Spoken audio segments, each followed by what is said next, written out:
नमस्कार मित्रांनो, आपल्या सगळ्यांचं स्वागत आहे आमच्या शेती एक शेती या यूट्यूब चॅनलमध्ये. मित्रांनो, गर्भवती महिलांसाठी केंद्र शासनाच्या माध्यमातून राबवली जाणारी एक महत्त्वाची अशी योजना म्हणजे प्रधानमंत्री मातृवंदना योजना. आणि याच योजनेच्या अंतर्गत थकीत असलेलं अनुदान मानधन हे महिला लाभार्थ्यांच्या खात्यामध्ये क्रेडिट केलं जाणार आहे. आणि याच्या संदर्भातील एक महत्त्वाचा GR 25 मार्च 2025 रोजी निर्गमित करण्यात आलेला आहे. आणि त्या संदर्भात आपण माहिती जाणून घेण्याचा प्रयत्न करणार आहोत. परंतु त्या अगोदर जर आपण आमच्या चॅनलवरती नवीन असाल तर चॅनलला सबस्क्राईब करा, बेल आयकॉनला क्लिक करा, जेणेकरून अशाच पद्धतीचे नवनवीन व्हिडिओज आपल्यापर्यंत पोहोचत राहतील. मित्रांनो, केंद्र शासनाच्या माध्यमातून 2017 पासून देशभरामध्ये प्रधानमंत्री मातृवंदना योजना ही योजना सुरू करण्यात आलेली आहे.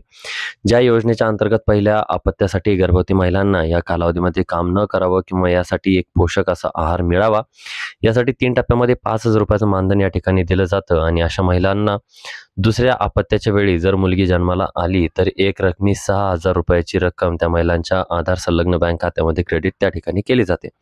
आणि अशा प्रकारच्या योजनेच्या अंतर्गत बऱ्याच दिवसांपासून लाभार्थ्यांचं अनुदान वितरित करण्यात आलेलं नव्हतं. आणि अशा पात्र असलेल्या महिला लाभार्थ्यांच्या खात्यामध्ये अनुदानाचं वितरण करण्यासाठी राज्य शासनाच्या माध्यमातून एक मंजुरी देण्यात आलेली आहे. याच्यामध्ये केंद्र शासनाचा मंजूर असलेला 85,55,56,728 रुपये, तर याला अनुसरून 40% राज्य शासनाचा जवळजवळ 56,97,70,485 रुपये एवढा निधी या JRच्या माध्यमातून वितरित करण्यासाठी मंजुरी देण्यात आलेली आहे. मित्रांनो, हे अनुदान जे पात्र महिला लाभार्थी असतील अशा महिला लाभार्थ्यांच्या DBTद्वारे बँक खात्यामध्ये डायरेक्ट टू बेनिफिट ट्रान्सफर केलं जाणार आहे. आणि अशा प्रकारे हे अनुदान जमा करण्यासाठी आता बँक खात्यामध्ये सेंट्रलाइज अकाउंट जे काही आहे, हेड आपण ज्याला म्हणतो, याच्यामध्ये जमा करण्यासाठी मंजुरी सुद्धा देण्यात आलेली आहे. लवकरच ज्या लाभार्थ्यांचा अनुदानासाठी पात्र झालेल्या असतील अशा लाभार्थ्यांच्या खात्यामध्ये, अशा महिला लाभार्थ्यांच्या खात्यामध्ये या अनुदानाचं वितरण केलं जाणार आहे. तर मित्रांनो, गेल्या अनेक दिवसांपासून प्रधानमंत्री मातृवंदना योजनेच्या लाभार्थ्यांसाठीचं जे काही अनुदान आहे तर ते वितरित करण्यात आलेलं नव्हतं.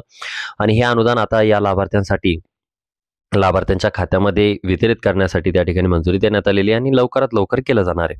याच्यामध्ये जे आता अनुदान दिलं जाणार आहे ते प्राधान्यानं दुसऱ्या अपत्याकरता द्यावयाच्या लाभापोटीचा अनुदान असणार आहे. आणि अशा पद्धतीचं मातृवंदना योजनेसंदर्भातलं अपडेट होतं, जे की आपण जाणून घेण्याचा प्रयत्न केला. व्हिडिओ आवडला असेल तर व्हिडिओला लाईक आणि चॅनलला सबस्क्राईब करायला विसरू नका. भेटूया नवीन माहितीसहित, नवीन व्हिडिओ सहित. तोपर्यंत धन्यवाद मित्रांनो, धन्यवाद.